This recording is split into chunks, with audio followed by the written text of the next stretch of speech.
ایران میں کچھ بہت بڑا ہونے والا ہے۔ ٹرمپ جو یہاں عوام کے ذریعے رجیم چینج کے خواب دیکھ رہا تھا، ایران نے اس خواب کو بری طرح پاش کر دیا ہے۔ امریکہ نے اس مقصد کے لیے دنیا کے تمام میڈیا کا استعمال کیا، آزاد ادارے بھی خریدے گئے۔ سب سے بڑا جھٹکا ایلون مسک کو لگا، جو ایران میں سیٹلائٹ کے ذریعے لوگوں کو انٹرنیٹ فراہم کر رہا تھا۔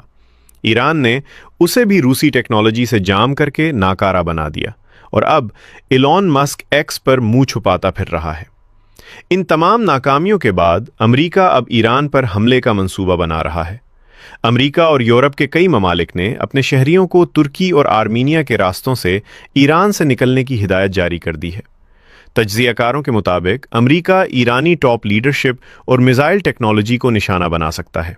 اس سے پہلے ہی امریکہ کہہ چکا ہے کہ ایران سے جو تجارت کرے گا اسے امریکہ کے ساتھ تجارت میں 25% ٹیرف کا سامنا کرنا پڑے گا، جبکہ ایران سے سب سے زیادہ تجارت چین کرتا ہے، جو پہلے ہی امریکہ کی تمام پابندیوں کو ردی کی ٹوکری میں ڈال چکا ہے، اور دوسرے نمبر پر روس ہے۔ ایران پر اس ٹیرف کا بھی کوئی خاص اثر نہیں پڑنے والا۔